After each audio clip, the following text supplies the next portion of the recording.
Hello and greetings, everyone.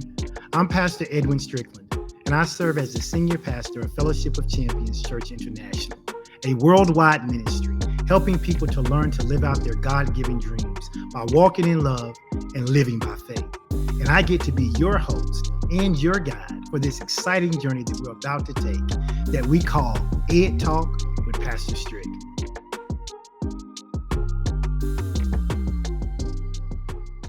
Welcome to another edition of Ed Talk with Pastor Strick. I am your host, Pastor Strick, and I am so excited to be with you today.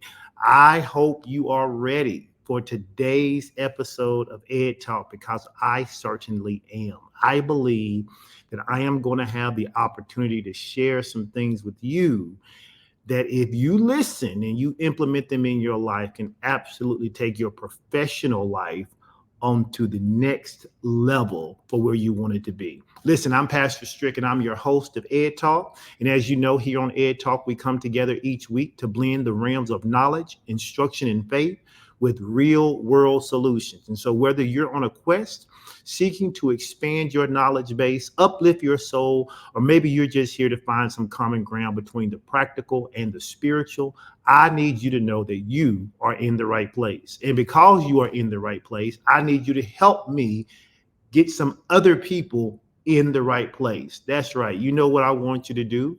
I want you to please help me with some social media outreach. What does that mean? I want you to like or love this particular broadcast. If you're watching right now, I want you to tag your friends, tag your family members. Listen, if you know other women or you know people who happen to be in the minority who are in the workplace, I'm telling you, today's session is for them. I have been debating whether to do this particular Ed Talk for some time, but I've been having this private conversation with so many different people that I decided to just go ahead and just do it right here on Ed Talk. And so if you got friends, family members who you know are employees, and I'm really talking to employees today, not necessarily those of you who are entrepreneurs who own your own business and those kind of things, you probably can get something out of this, but I am specifically talking to those individuals who are employees, those people who work for somebody else. And especially if you struggled with the idea of how do I get promoted, or how do I advance my career, or how do I show up, or why do I keep getting overlooked? I'm going to talk to you today, not about hard skills, because I know you're smart. I know you're talented. I know you're gifted. But I'm going to tell you, I'm going to share with you today 6 laws that I believe that absolutely govern success in the workplace. And they are soft skills. They are things that you have to learn. They don't necessarily come to you naturally. And I believe sometimes for women and for minorities, we don't always have the right mentors or the right guides to help us understand the nuances of what it takes to move in certain spaces. And so I'm going to be talking about that today. So if you got friends or family members out there who you think would benefit, I'm telling you, go ahead and tag them right now. Get them over here so we can get started. Also, just a reminder, there's multiple ways in which you can contact and be in connection with Ed Talk. You can go to the YouTube page, which is www.pastorstrick.com. You can connect with me on Facebook there at facebook.com/Ed Talk with Pastor Strick, all one word. If you love to listen on the podcast, that's fine too. You go to www.pastorstrickpodcast.com and you can pick out whichever platform you like using. I'm on multiples of multiple platforms. And so if you like listening to the podcast, that's great. If you're a visual person, you like seeing the comments, you like seeing me as I talk, then absolutely join me on Facebook or YouTube. Okay. All right. Today I want to talk about the 6 laws that govern success in the workplace. The 6 laws that govern success in the workplace. I'm not going to take all day to do this. We're going to jump right into it because I believe this is vitally important. I didn't say this, but if you're watching live, go ahead and let me know where you're watching from. If you're watching this on a replay, you can hashtag the word replay. Otherwise, you can hash the word live and the city you're watching from. Listen, today's Ed Talk isn't merely about understanding some age old laws, okay? It is actually a clarion call for you so that you can distill the essence of what these laws mean so that you can wield them in the right way with righteousness and integrity in order for you to get a step ahead in your professional career. So today we're going to embark on this thought-provoking exploration that will not only introduce you to to these six laws for success. And I'm not saying it's just six. I'm saying these are the six things that I have found that have worked for me. There are six, I call them laws because you know that a law is basically a principle that works for anybody. A law doesn't care whether you're male or female. A law doesn't care whether you are short or tall. It doesn't care if you're fat or skinny. It doesn't care if you're black or white. Gravity is a law, right? And gravity works the same way on all of us. And so these are six laws that I have found that when you learn to implement them, they can actually have a profound trajectory on your career path. Again, I'm talking to employees today, okay? And so our goal today is to discuss and master some of these complex dynamics that govern our workplaces. And you can apply these to your relationships and even personal growth. The wisdom that we're going to set forth to understand and unearth today is not just information. Hear me when I say this. I didn't come here today to just give you some information. I came here to hold up a mirror, right? So that if I hold up this mirror and you can see that maybe some of these things you have been neglecting, maybe some of these things you've never been taught, maybe some of these things you never heard of, that if you can begin to implement them in your life, you will begin to see your professional career take off. People have asked me all the time, and sometimes you do things and you don't realize why you're doing them, right? You just know sometimes intuitively or through the Holy Spirit, in my case, that there are certain things you should do, and then you look back and you go, oh, that's why that worked out. People have asked me things like, well, how did you get out of teaching? And how did you get out of school administration? And how did you get into the corporate environment? And how did you get promoted so fast in that environment? And the truth of the matter is, it's not because I was so intelligent. It's not because I was smarter than the next guy. It's not that I had some talent that other people didn't have. One of the things I learned to do, and you can learn to do, is to hone in on your soft skills. You have to improve your soft skills. I was having a conversation with my 24-year-old son and my 17-year-old daughter. And one of the things I was explaining to them is that it really doesn't matter how talented you are, because there's a lot of talented people. There are a lot of talented people in the world. But when you stop and you sit back and you start asking HR managers and you start asking people who are in the people industry and people who work in culture at various companies, one of the things they'll tell you is they'll take someone who is less talented, who has these soft skills, over someone who doesn't have these soft skills, who may be more talented in doing a job. Why? Because they can teach you to do the job. It's sometimes more difficult to teach people these soft skills when they are in the midst of the job. And so today we're going to be talking about how do you develop some of these soft skills. And there are six laws around it. And I really want you to grab a pen and paper. I really want you to listen today. I really want you to understand that what I'm telling you is that you don't have to be the person who's keep getting passed over for a promotion. You don't have to be the person who they keep giving more work to and less money to. That doesn't have to be you. But if you don't understand how to navigate a corporate environment, if you don't know how to navigate the workplace, if you don't know the nuances behind it, then those who do will always be superseding you. Okay? So these laws that we're going to talk about today are a collection of strategic tools, right? And these tools have been entrusted to us to be used with prudence and profound respect. Some of the things I talked to you about today, you may in your mind go, well, that sounds kind of manipulative. No, it's not manipulative. It is understanding human dynamics. It is understanding social context. It is understanding corporate environment. And again, you want to use these tools with prudence and with righteousness and with integrity. But if you don't learn to use them, other people will, and they will be out succeeding you in the workplace. Okay. And so as we traverse these teachings today, let us remain vigilant of the immense power that we actually have at our fingertips, power that demands a responsible and ethical application of these tools. Okay. So, with all that being said, with our hearts wide open, with our minds ready to be challenged, let's spend the next 30 to 40 minutes and let's step forward into this journey. Let us reshape these ancient wisdom tools that we have available to us. Let us use them in innovative and strategic ways that can propel us towards success.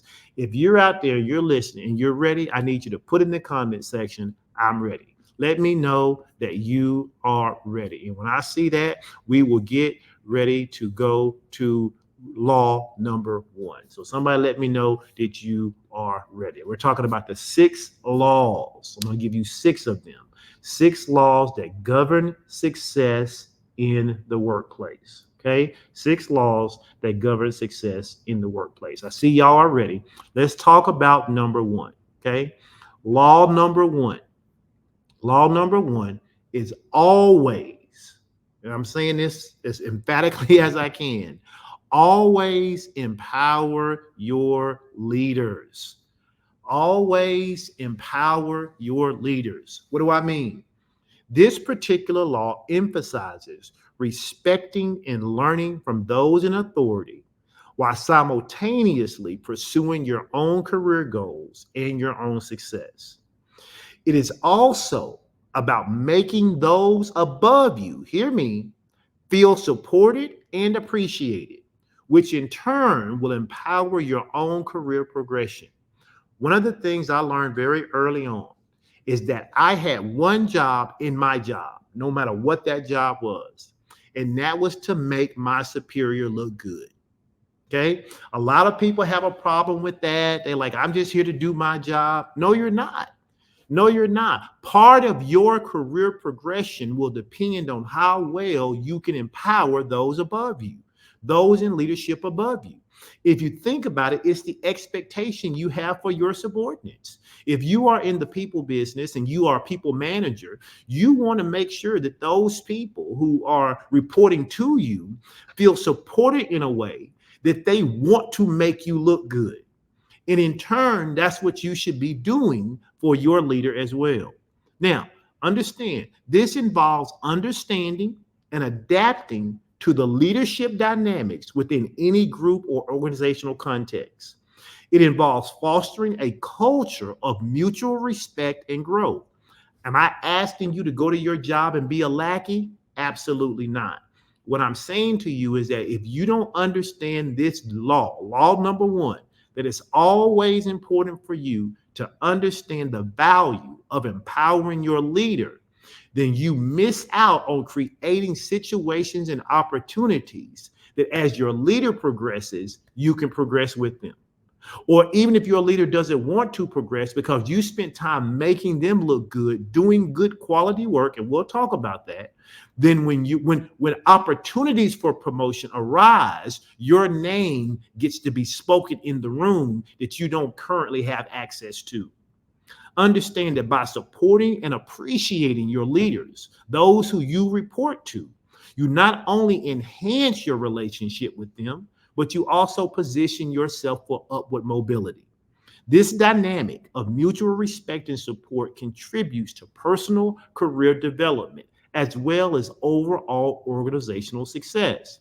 If your job is to empower your leader, if your job is to make your boss look good, and I used to say it in these terms, you never want to outshine the master. Right? You never want to outshine the person who has the ability to speak your name in rooms where you're not in, the person who has the ability to determine the quality of your evaluation. You want to be seen as a support person, not competition. Okay. And you need to understand that. Yes, you may be smarter than your boss. Yes, you may know more than your boss. Yes, you may have had more years of experience and maybe even more degrees. But if you want to be promoted, if you want to have the opportunity to climb that corporate ladder, one of the key laws you must understand is that your role is to always empower your leader. This dynamic of mutual respect and support contributes to personal career development. An example of this would be consistently aligning your project goals with the strategic objectives of the organization or the goals of your superior. In the last position I had, I came in during a time in which they had massive change happening. I was working at NWEA and they were getting ready to be bought by Hofland Mifflin. And there were a lot of changes going on. And in that position, I was asked, as I was taking over this new team, what my 30, 60, and 100-day goals were. And one of the things that I did is I went to my superior and then I went to his superior to find out what their goals were during the transition. And I can't tell you that how something that simple put me in a light different than so many of the managers and senior directors who had been there for years. Why? Because I understood that if I was going to have these goals and objectives, they needed to be tied into my supervisor. And that even if his weren't tied into his supervisor, it gave him the opportunity to tie his in so that we were seamless together. By doing that, that created a new way in which I was seen in the organization, even though I was new. Why? Because I understood law number one, which is that you always want to empower your leaders. And this is not just true at work. This is true in any social setting you're in, whether you're in a Greek letter fraternity, whether you're in church, whether you're in Jack and Jill, whether you're in some other social organization, whether you're in Kiwanis, whether you're in the Lions Club. You want to be the person who is working to empower the leader. Another example would be if you were a project manager, actively seeking feedback from senior management while simultaneously leading a team initiative. That puts you in the light. A lot of people say, well, I don't want management responsibility. I don't want to be responsible. If you don't want to have management responsibility, if you don't want to be the person who is in the position of making a decision, then you can't expect to grow in the organization. You can't expect to get $20,000 and $30,000 raises. You can't expect to get yourself in a position where you have the opportunity to get 20, 30, 40, even 50% of your salary in bonuses every year. Those types of positions, those types of rewards and compensation comes to people who are willing to understand how to make the organization better. All right. So rule number one, you have to always empower the leader. Okay. Make sure you are empowering your leader. Does that mean you have to dummy down what you're doing? Absolutely not.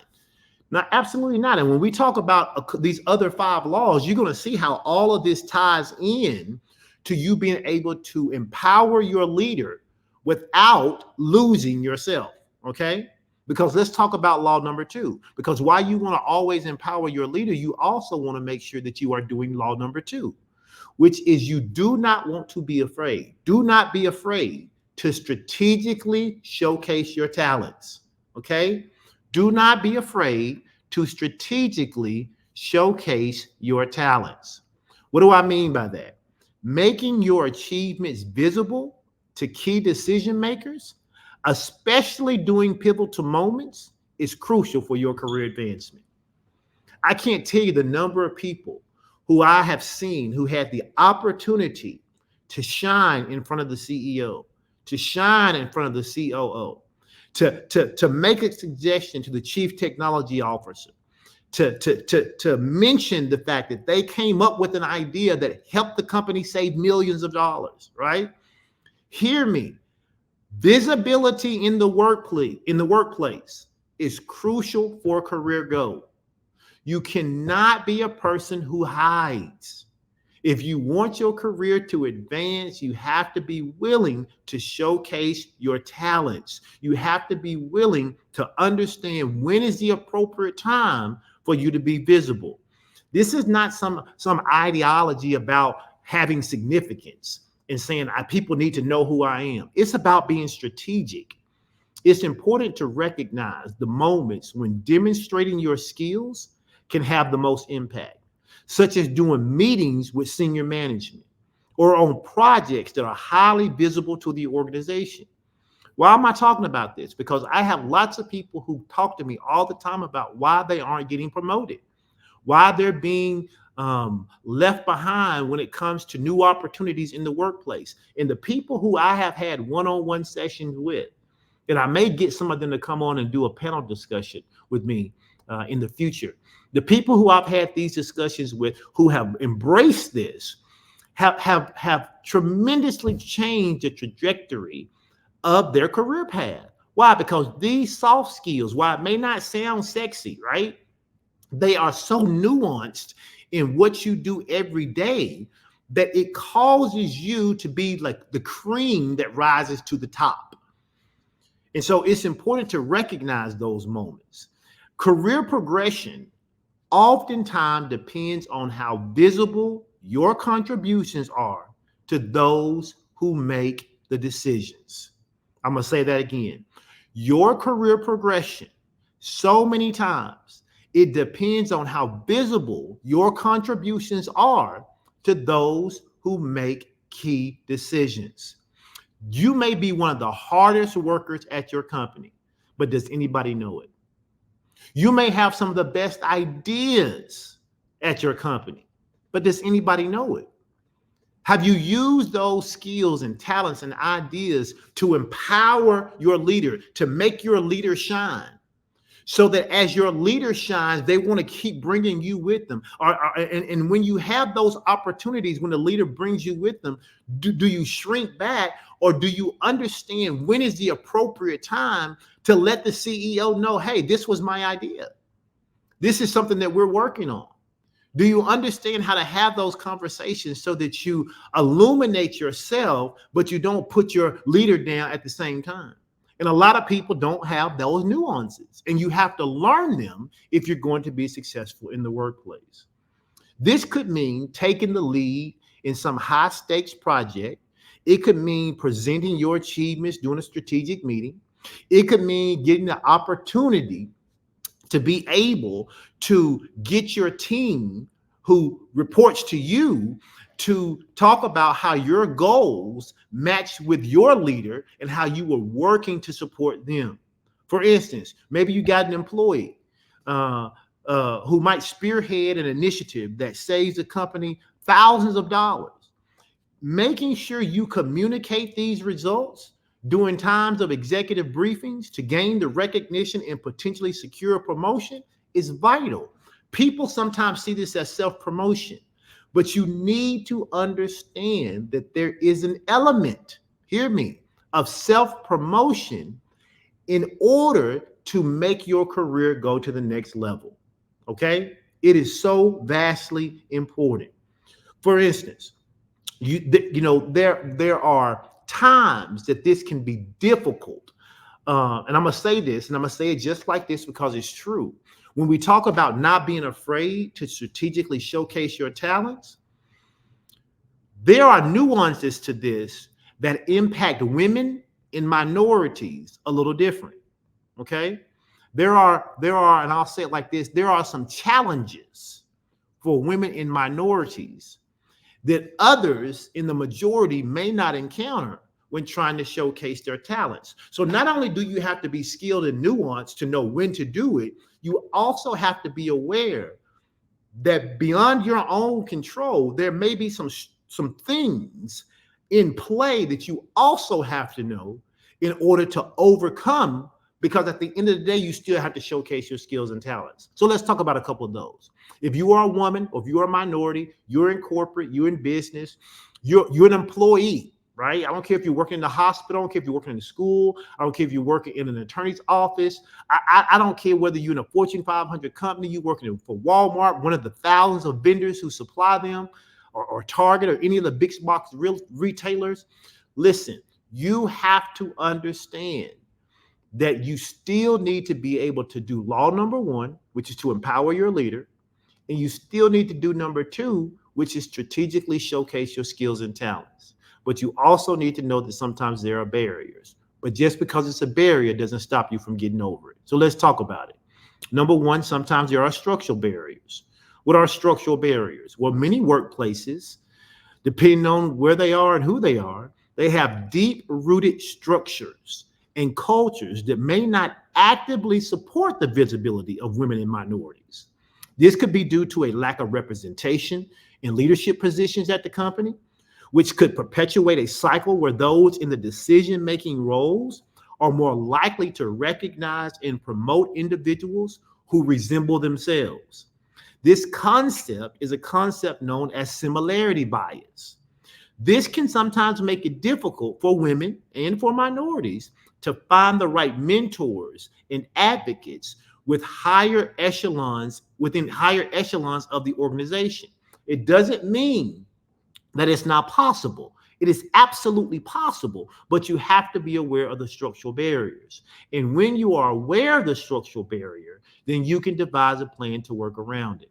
Kia says, as a Black woman, and I'm a restaurant manager, my passion for service and hospitality is often mistaken for aggression, and I hate that. Kia, we're going to talk about that here in just a moment, okay? Because it plays into the next barrier that we have to be aware of, which is stereotypes and biases, okay? Stereotypes about gender and race can also influence how the contributions of women and minorities are perceived and valued. It's just the truth. For example, women often face a double bind where being assertive is concerned, because being assertive is necessary for making one's achievements known. But it can also be perceived, especially when you're dealing with similarity bias, it can be perceived negatively, contrasting with traditional gender expectations of women who are supposed to be quote unquote passive and supportive. Similarly, minorities may encounter stereotypes that undermine their professional capabilities and their accomplishments, or they may feel the need to counteract the pervasive negative stereotype, which adds pressure to performance exceptionality. Now, what is performance exceptionality? I don't know if you heard it, but I certainly did growing up. And I understand why my parents and grandparents said what they said. But this idea of performance exceptionality says things like this. It's the whole idea that we have to be twice as good to be considered equal. Has anybody ever heard that? Has anybody ever grown up hearing you got to be twice as good just to be seen as the same? Well, those stereotypes still exist. And in some companies and some organizations, because of similarity bias, because of this idea that over time, people in positions have promoted other people who look like them, who behave like them. Well, the truth of the matter is, and I'm not trying to be funny, I learned to behave like them. And when I learned to behave like them, the stereotypes and the biases kind of went out the window, right? It also helped that I was a male because there were males in the decision-making role. So even though I may not have been a white male, there were white males making the decisions. And because those white males was making those decisions, and because sometimes I was able to temper my behavior, my behavior to mirror theirs, they forgot I was Black. I'm just going to tell you, they did. And so then similarity bias began to work on my behalf. They saw me like them, okay? And so you have to find ways and you have to find avenues in which you can overcome these structural biases so that you can overcome these stereotypes and these biases. And then the third thing, you have to also understand what it means to have safe spaces. In some organizations, there is a lack of safe opportunities or safe spaces. What do I mean? I mean that in some organizations, when you're trying to let your skills and your talent show, in some organizations, in some organizational cultures, women and minorities may not feel safe or even encouraged to speak up and take credit for their work. I can't tell you the number of times I've been on a team and a woman came up with something ingenious for our team. Okay. And when it came time to report that out, sometimes she was given the opportunity to share it with the broader group, and she shrunk back and didn't share it. It said, no, you go ahead, you can do it. Okay. And maybe the leader didn't necessarily want to do it, so he asked somebody if they wanted to do it. And then there's always a Chad on the team who didn't put in any work, but who wants to be the person up presenting what the team did. But when Chad presents it as his idea, as something he came up with, and how the team worked together and how he led the team, even though Chad didn't do any of the work, or Karen didn't do any of the work. And what happens to Chad or Karen? They get promoted. Why? Because they are seen as the person who is the leader. They are seen as the person who's outgoing. Similarity bias begins to kick in for Chad and for Karen. And the idea of stereotypes, man, listen, I can't tell you what I have seen. I can't tell you what I have seen. And we have to learn how to work through these things, okay?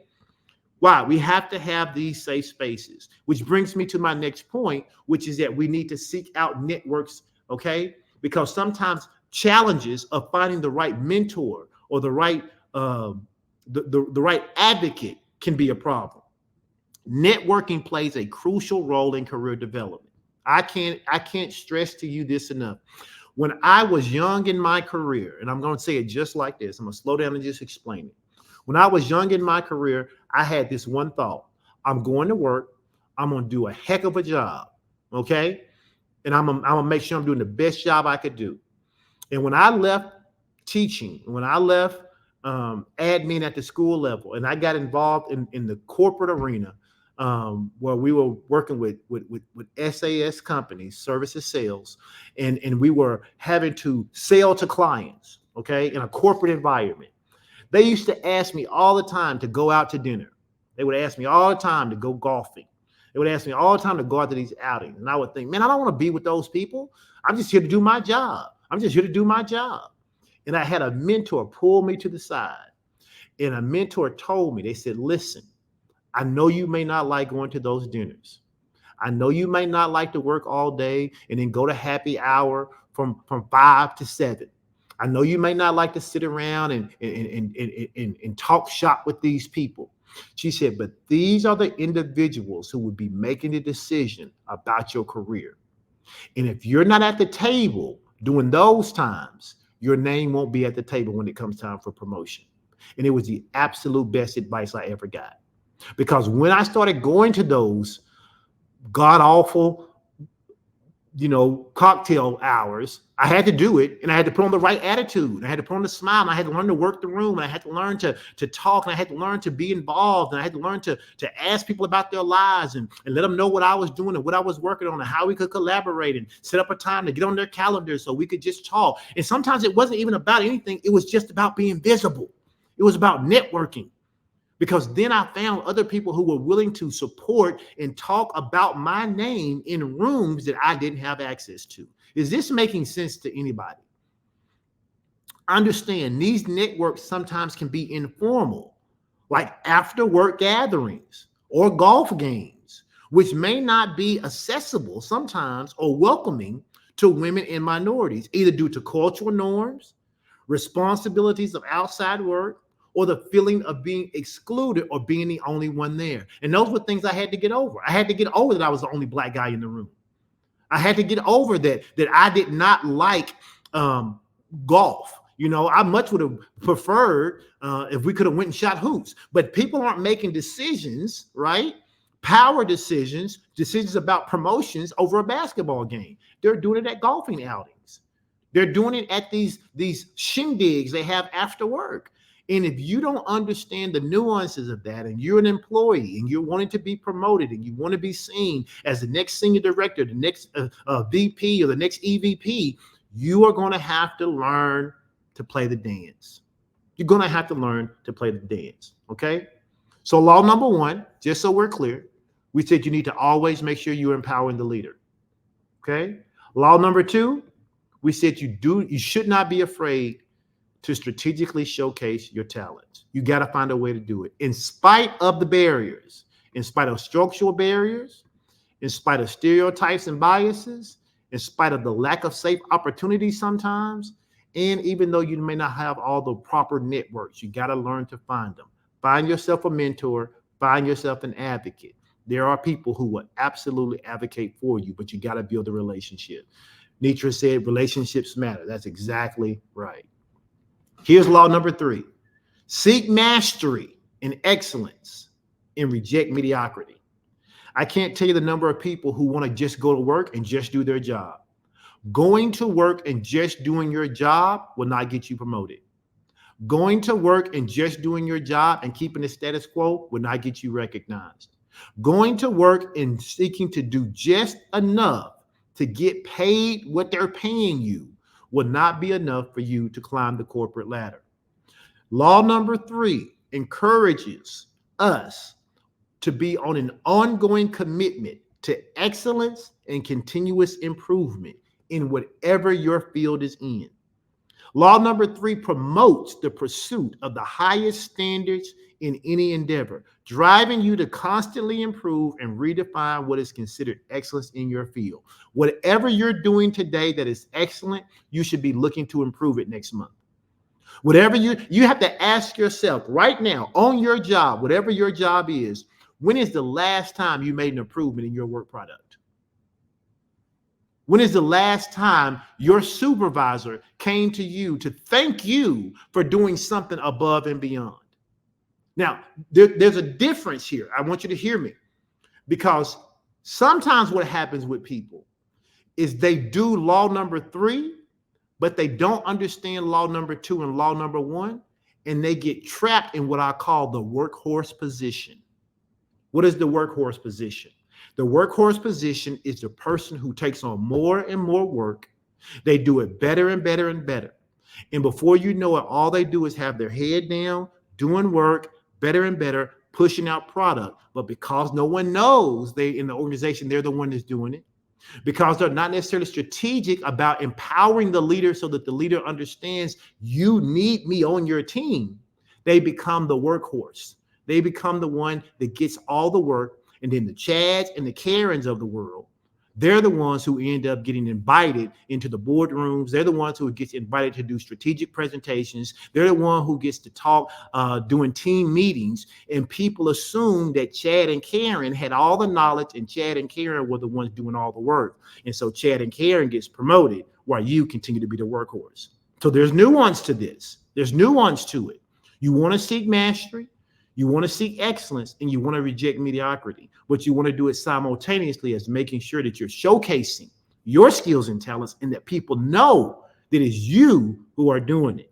You want to always aim for the highest level of preparation. I tell people all the time, I live by the 7 Ps. Okay. What are the 7 Ps? It means that prior proper planning will prevent a pitiful poor performance. Okay. I live by the 7 Ps. You should always be over planning. You should over prepare. Why? Because prior proper planning prevents a pitiful poor performance. You should live by those 7 Ps. You should aim for the highest level of preparation and performance in all of your endeavors, seeking to set new standards every time you're doing a new task or a new project. Whether you're an artist, perfecting your craft, whether you're a scientist, conducting cutting-edge research, or maybe you're even a teacher developing new and engaging curriculum. Striving for mastery ensures you set new benchmarks in your profession. It ensures it. And so whether you are a developer creating innovative software solutions, or maybe you're a marketer creating compelling campaigns, the aim is to become a benchmark of quality and innovation. If you want to get promoted, you have to be seen as a benchmark of quality and innovation. These are the things that you should be teaching your team. These are the things you should be reminding yourself of as you're serving your supervisor. Okay? Here's a practical example of this in a professional context. If you are an employee, you should be constantly updating your skills and knowledge through continuing education. I know people don't like professional development. I know people don't like going to CTE classes, those continual education classes. But you should always be looking at ways to upgrade your knowledge base. I know that Lemoyne was on here earlier. He may still be on here. He owns multiple businesses, but one of them is his State Farm business. The people who work for him, the people he has entrusted to help him run the organization, should be always looking to upgrade their skill. Why? Because when they upgrade their skill, they're upgrading not only their personal skill, but they're upgrading the skills that can be used in the organization. As the organization grows, their opportunities grow. As they always empower the leader, right? As they are always making sure that they are showcasing their skills and talents, as they are always making sure they're seeking mastery and rejecting mediocrity, everybody wins. Okay. Again, these are the soft skills that so many, now I don't want to be one of those old men talking about the millennials and the Gen Zs and all that, but I can't tell you the number of people who are saying that they have so many employees who are coming to them who simply do not have these soft skills. They may have made straight A's in college. They may be industrial engineers who graduated magna cum laude, but they do not have the social skills in which to operate when you have to work with multiple people in an organizational context. And I'm telling you, it is the reason that so many people are not getting promoted when they should be. Because they're not the people who are in the rooms, who are making the right connections. They're not the people in the room who are having their work product seen and being recognized. They're not the ones who stand out. They're not the ones who come to top of mind. Okay. Let's talk about law number 4. Law number 4. This one is critical. You need to understand what motivates other people. If you work in a corporate environment, you need to understand what motivates other people. You really, really need to understand how this works. Law number 4 involves more listening than doing. I'm going to say that again. Law number 4 involves more listening than doing. Law number 4 is about observing other people's behaviors. It's about empathizing with other people's challenges and understanding their aspirations. Developing a deep understanding of what drives people, including their needs and aspirations, allows for a stronger, more empathetic relationship. And people love to support people they are in relationship with. By understanding the motivation of your colleagues, by understanding the motivation of your clients, and even your superiors, you can have a tailor-made approach to meet their needs and to build stronger, more effective relationships. I can't tell you the number of times I got promoted because my supervisor got promoted. I got promoted because my supervisor got promoted. Why? Because my supervisor understood that their promotion was a direct relationship to how I supported them. I understood what motivated them.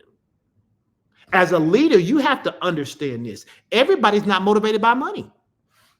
I know you may think they are, but I had a team that I worked for one time, and I tried to motivate them through bonuses. They were not motivated through bonuses. They were already high wage earners. They really didn't care about an extra $10,000, $20,000. They didn't care about that. But you know what they really, really loved? They loved when we had the company-wide team meeting, and it was my opportunity to give my report, that I started my report by naming those people on my team who had made significant contributions to our team in that month. They loved it. They loved it. And once I understood that, once I understood what motivated them, I found ways in the newsletter. I found ways through corporate-wide emails. I found all kinds of ways to give them what they needed in order to motivate them to keep doing what they were doing and taking it to a higher level.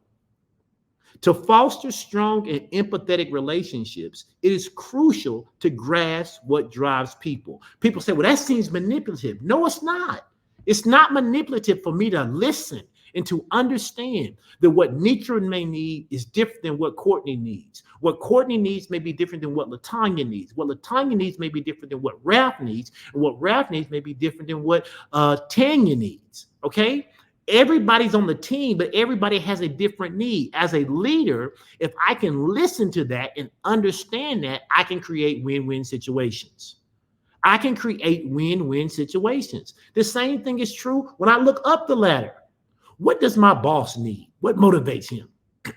What does my boss's boss need? What motivates him or her? And once I understand that, then I can create the plan so that I can give them what they need, so that at the end of the day, when names need to be spoken in rooms that I don't have access to, I can ensure my name is being spoken there. This understanding allows for a more tailored and a more effective interaction, whether it's with colleagues, with clients, or supervisors. And so you have to understand what motivates other people. If all you ever care about is what motivates you, if all you ever care about is what you get out of something, if all you ever care about is that, you're never going to get to the place in your organization that you want to be. You have to understand what motivates other people. It's like the kid who goes to school and and the kid's parents won't let him have potato chips. Okay. But he knows that Johnny always has potato chips, always brings potato chips to school. Okay. Well, Johnny's parents won't let him have chocolate, but your parents will. And so you come to school every day with a little snack thing of chocolate, and you understand that chocolate motivates Johnny. And even though Johnny really likes those potato chips, you offer Johnny the chocolate in exchange for some of the potato chips. You understand what other people need and you create win-win situations. Okay. It's not manipulative. It's understanding these soft skills. And then number 5, let's finish this up. Number 5, you have to learn to embrace change as opportunity. This law positions change not as an obstacle, but as an opportunity to innovate and grow. Somebody put in the comments, I embrace change. If you are a person and you don't embrace change, I challenge you this week to read the book, Who Moved My Cheese? It's an old book, but I challenge you to read the book, Who Moved My Cheese? You have to see change as opportunity. Embracing change requires a proactive mindset that seeks to leverage new situations to your advantage. Change should be seen as an opening for growth and innovation rather than a barrier trying to hold you back. You have to get to the place where you view change as a catalyst for growth and see it as new opportunities rather than a setback. Adopting a proactive attitude towards change enables you to leverage new opportunities that arise from shifting circumstances. For instance, there could be a business that notices a shift in consumer behavior. If they notice that shift in consumer behavior, they can quickly adapt its product offerings to meet these new demands, thus staying ahead of competitors and capturing new market segments. So many people don't like change that they don't actually change until they're forced to. But by the time you're forced to change, the new innovation is old. And so you're always playing catch up. You're playing catch up in your relationships. You're playing catch up on your job. You know, the reason it's there'll be people who will hear this Ed talk today and they'll go, yeah, that's good. And they won't do anything about it. And 3 years from now, they'll be like, man, I remember that thing you said. I started doing it. And man, look at where I am now. Yeah, because you are a late adopter. And you don't want to be a person who's a late adopter because you don't like change. You have to embrace change. Am I talking about change for change's sake? No. But the only constant thing we can be assured of is Jesus Christ and change.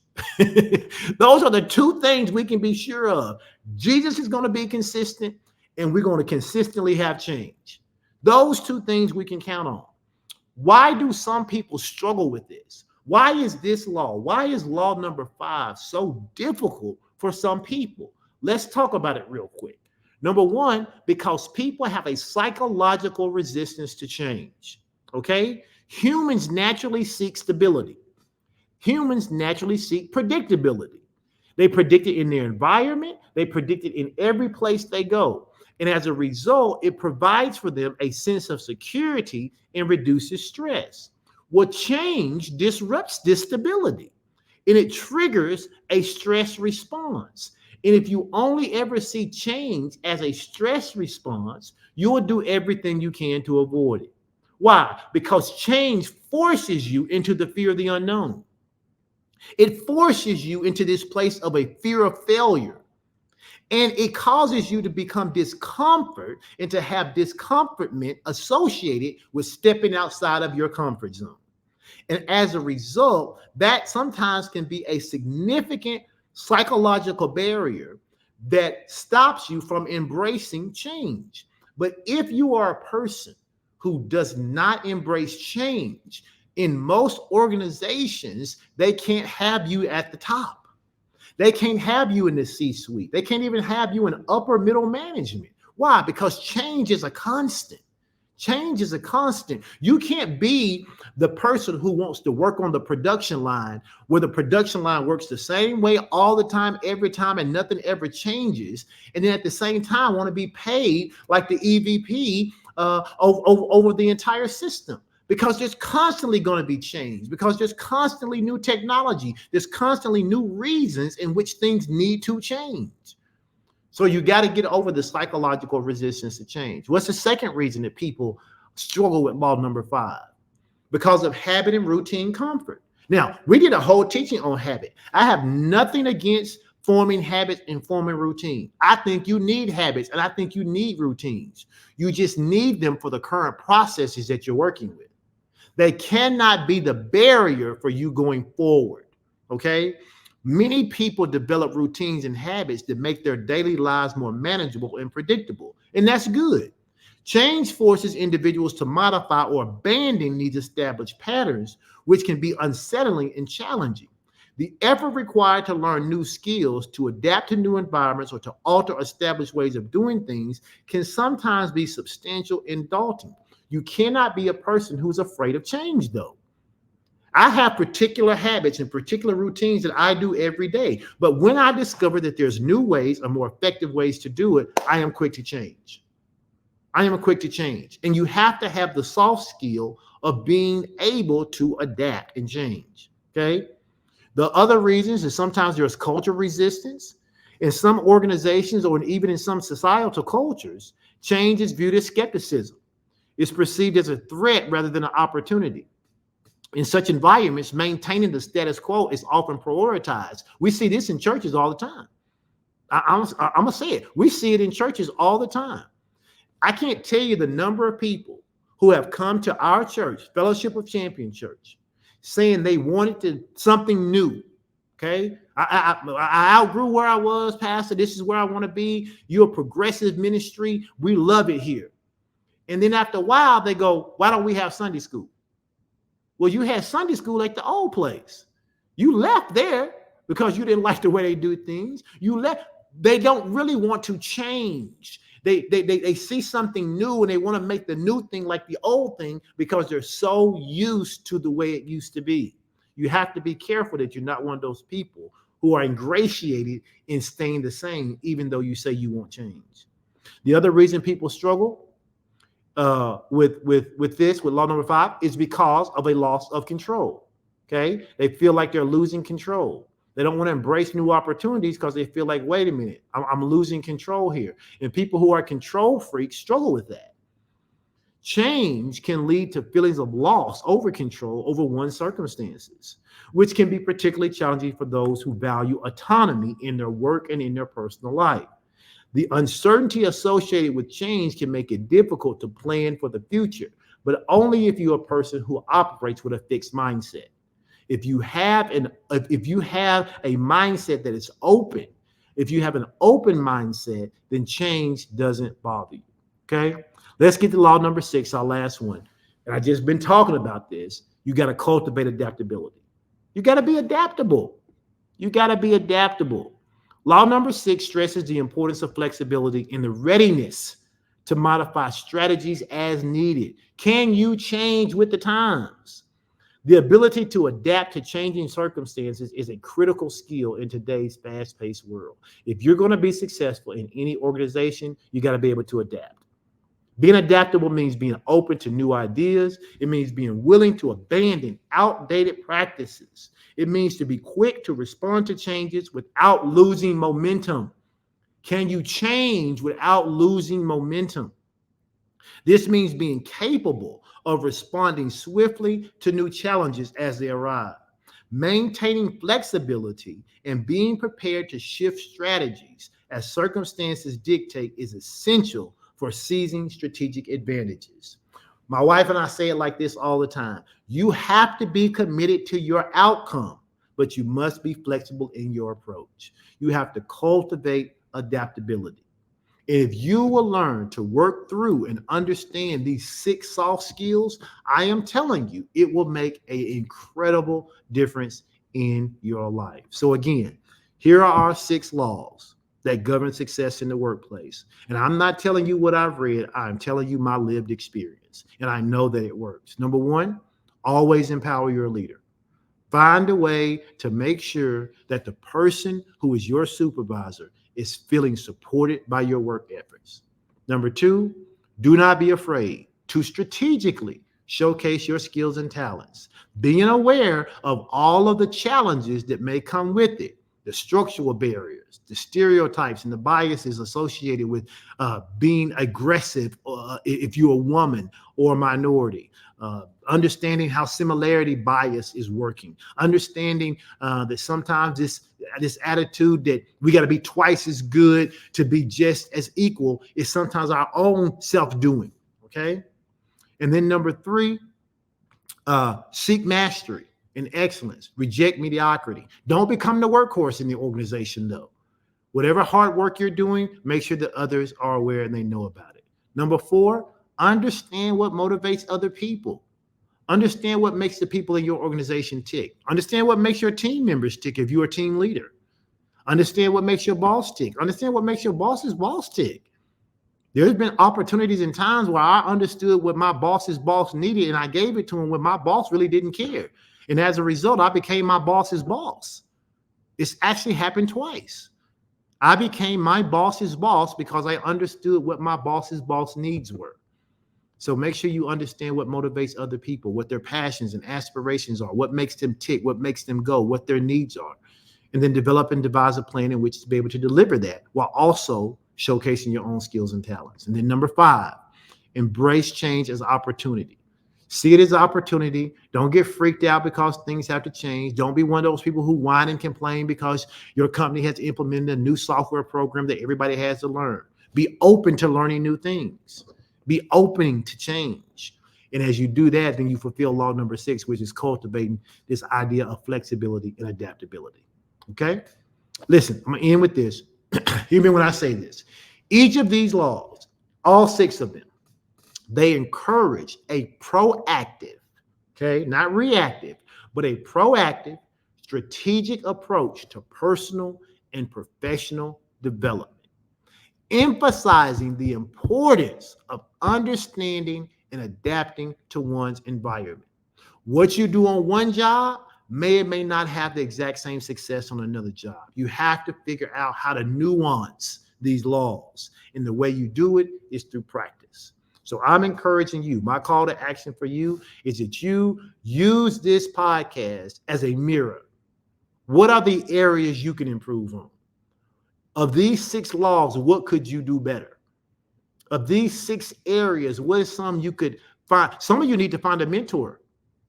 Some of you need to embrace what I had to embrace was the idea that I need to spend some time with my colleagues besides in the day. Especially if you're in management, you want to be in management. Some of you need to get to the place where you learn to put some time on your calendar with your manager. Let them know that you want to be a people leader. Let them know you want to have some management responsibility. Maybe they don't know because you've never said anything and they just think you don't want to be. And so you have to begin to work on all of these things. And if you do it, I promise you, you're going to start seeing a difference in your professional career. All right. Listen, I'm going to do what Pastor Sean usually does. Before you go, if you can, tell me one thing you got out of today. Tell me one thing you got out of today, and then we're going to get out of here. I'm at 1 minute and 4 minutes. I got 1 minute left to be at an hour and 5 because I had a 5-minute countdown. So I'm going to be out of here in an hour. Let me know one thing you got out of today's Ed Talk, and we're going to get out of here. One thing you got. I want to remind you while you're doing that you can connect with me on YouTube, on Facebook, or on any other podcast platforms. All right. If you have any questions, you can always send them to me. Let's see. Then it says, she said, I have to embrace change. Yep, you got to embrace it. You have to stop seeing it as something that's, the thing is, don't become the workhorse. That's that for people who are smart and talented is something they have to work on. The people who aren't as talented, the people who aren't as smart, they strive not to be the workhorse. So the people who are smart and talented have to make sure that they don't let themselves become that. Okay. You don't want to be the workhorse in the organization. You want to be the person who is seen as having the good strategic ideas and that the supervisors know who you are. All right, listen, I appreciate you guys. I had last week I said Ed Talk wouldn't be this week. I got my weeks mixed up. We actually won't be here on the 14th. We won't be here next week. I won't be here next Tuesday. So no Ed Talk next Tuesday. If you need to, you go back and you listen to this again. Do whatever you have to do to make sure you are putting yourself in the right place so that you can get promoted, so you can be everything you need to be. All right. Listen, God bless you. You guys have a great day. And I'll see you later. Bye-bye.